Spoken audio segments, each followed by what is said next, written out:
तो कैसे हैं आप लोग। हम देख रहे हैं श्रीमद् भगवत गीता। पिछले वीडियो में हम लोगों ने इसके तीसरे अध्याय के बारे में जाना था जिसका नाम था कर्म योग। इस वीडियो में हम लोग इसके फोर्थ चैप्टर के बारे में यानी चौथे अध्याय के बारे में बात करेंगे जिसका नाम है दिव्य ज्ञान। ये चैप्टर दिव्य ज्ञान और कर्म योग ये दोनों को जोड़ता है कि हम लोग अपने दिव्य ज्ञान से कैसे अच्छे कर्म कर सकते हैं। जैसा कि चौथे अध्याय में लिखते हैं दिव्य ज्ञान के बारे में, आत्मा, ईश्वर तथा इन दोनों से संबंधित दिव्य ज्ञान शुद्ध करने तथा मोक्ष प्रदान करने वाला है।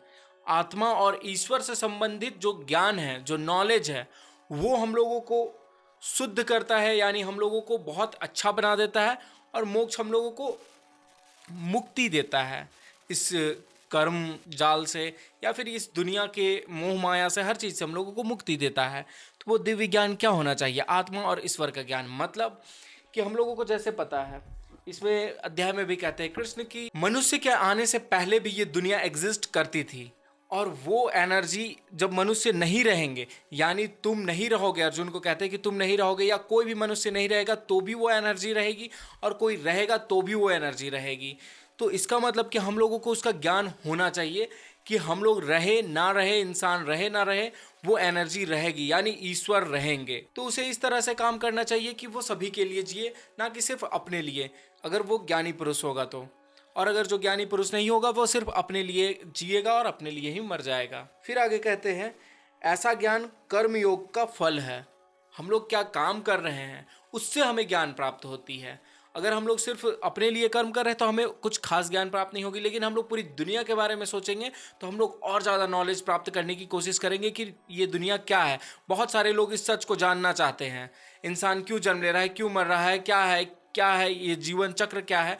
बहुत सारे लोग नहीं जानना चाहते। जो नहीं जानना चाहते उन लोगों को सिर्फ इतना ही मालूम होता है कि मुझे कमाना है, खाना है, मरना है, बस इतना ही उन लोगों के जीवन में होता है और कुछ भी नहीं होता है। जो ज्ञानी पुरुष होते हैं वो सब कुछ जानना चाहते हैं और जो जानना चाहता है वो कभी भी जान सकता है। ऐसा नहीं कि अगर आप सोच लीजिए कि नहीं, बचपन से तो मैं पढ़ा लिखा नहीं हूँ, या फिर बचपन से मेरे पास कुछ भी दिमाग नहीं है, या फिर मुझे इस तरह का नॉलेज नहीं है, या फिर मैं बहुत अच्छा पढ़ाई में नहीं हूँ, तो फिर मैं ऐसे कैसे कर सकता हूँ, या फिर इस चीज़ को मैं कैसे जान सकता हूँ, या फिर मैं बहुत ही गलत बुराई कर चुका हूँ अपने लाइफ में, तो फिर मैं ये सब चीज़ को कैसे जान सकता हूँ।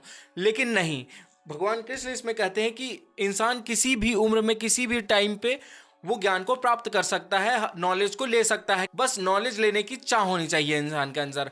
हम लोग भी जैसे कहते हैं कि सीखने की कोई उम्र नहीं होती है। हम लोग भी किसी चीज़ को सीखना चाहते हैं तो हम लोगों के बस अंदर एक चाह होनी चाहिए कि हम उसे सीखना चाहते हैं, उसके लिए हम उस चीज़ से रिलेटेड नॉलेज लेना चाहते हैं। तो जब हमारे अंदर ये चाह होती है, हम उससे रिलेटेड काम करते हैं, उसे सीखने की कोशिश करते हैं, उसके बारे में जानकारी इकट्ठी करने लगते हैं, तो फिर हम लोगों के अंदर नॉलेज बढ़ता जाता है। इसी तरह हम लोग भी अगर किसी चीज़ का, अपने जीवन के सच का ज्ञान प्राप्त करने के लिए कभी भी इस चीज़ को अपने मन में लाएं और सीखने की चाह रखें और कोशिश करें, तो हम लोग कभी भी सीख सकते हैं, किसी भी उम्र में सीख सकते हैं। और फिर हम लोगों को फ़र्क नहीं पड़ता कि हम लोग उस पहले क्या करते थे या पहले हमारा दिमाग कैसा था। फिर कहते हैं भगवान गीता के प्राचीन इतिहास इस भौतिक जगत में बारंबार अपने अवतरण की महत्ता तथा गुरु के पास जाने की आवश्यकता का उपदेश देते हैं।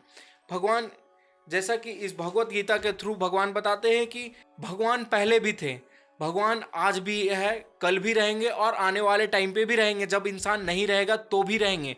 कहते हैं वो उनके इम्पोर्टेंस को बताते हैं कि ईश्वर का इम्पोर्टेंस क्या है और गुरु का इम्पोर्टेंस क्या है। जब हम लोग ज्ञान प्राप्त करना चाहते हैं तो हमें गुरु के पास जाना पड़ता है, बिना गुरु के ज्ञान नहीं मिलता है। तो इसलिए कहते हैं कि गुरु का एक इम्पोर्टेंस होता है, उसे ही ये इसमें बताते हैं कि गुरु के इम्पोर्टेंस और गुरु के पास जाना चाहिए हमें।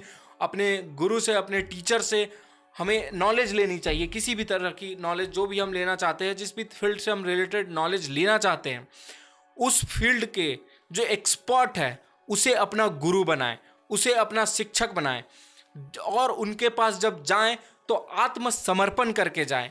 यानी कि मन में लालच या फिर मन में किसी भी तरह का कोई दुर्व्यवहार या किसी भी तरह का कपट भाव लेकर के नहीं जाना है अपने शिक्षक के पास, अपने गुरु के पास, अपने टीचर के पास।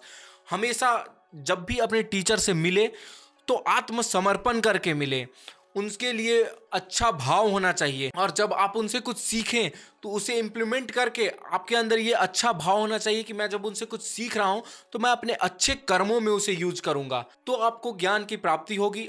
ठीक है। इस चैप्टर में ये भी कहते हैं कि ईश्वर हर वो जगह है, जैसा कि हम लोगों का शरीर पंच तत्व से मिलकर के बना है, उसी तरह ईश्वर उन पंच तत्वों में हर जगह विद्यमान है। जैसे जल, वायु, अग्नि, आकाश, पृथ्वी, इन पांचों चीजों से हमारा शरीर मिलकर के बना है और इन पांचों चीजों में ईश्वर विद्यमान है, हमेशा रहेंगे, इंसान रहे या ना रहे। ठीक है। तो इस वीडियो में इतना ही। इस वीडियो से हमें सीखने को मिलता है, इस चैप्टर से हमें सीखने को मिलता है अध्याय 4 से, कि ज्ञान की प्राप्ति हम लोग कभी भी कर सकते हैं। ज्ञान की प्राप्ति ज्ञानी पुरुष को होता है जो अपने कर्म को पूरी जगत कल्याण के लिए सोच करके करता है, ना कि सिर्फ अपने फायदे के लिए। और उस काम को अगर कोई अपने फायदे के लिए भी काम कर रहा है तो उसके मन में ये भाव होना चाहिए कि हम अपने फायदे के लिए जो काम कर रहे हैं उससे हम किसी और का नुकसान ना कर दें। और हम लोगों को ये नहीं सोचना है कि हम लोग बचपन से कुछ भी पढ़े लिखे नहीं, या फिर बचपन से हम कुछ अच्छा काम नहीं किए तो मुझे ज्ञान की प्राप्ति नहीं हो सकती। ऐसा कुछ भी नहीं है।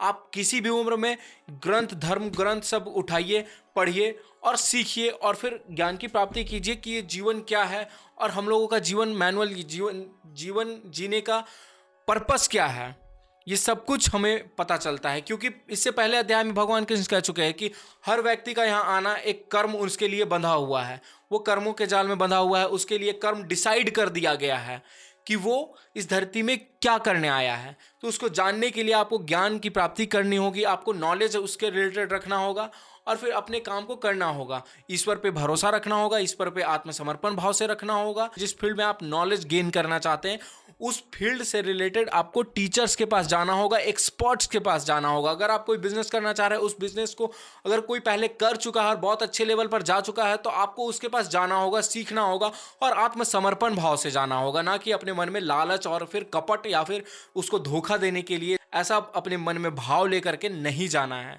बस अपने मन को साफ रख के अच्छे दिल से उसके पास जाइए और दिल से जुड़िए और अच्छे से सीखिए। किसी भी फील्ड से रिलेटेड आप कुछ भी सीखना चाहते हैं तो अपने टीचर के पास जाइए और अच्छे मन से जाइए और अच्छी चीज़ें सीख करके उसे इम्प्लीमेंट कीजिए और पूरे विश्व का कल्याण कीजिए। यही एक ज्ञान है और ईश्वर हर जगह है, ये भी एक बहुत बड़ा ज्ञान है जो हमें यहाँ से सीखने को मिलता है।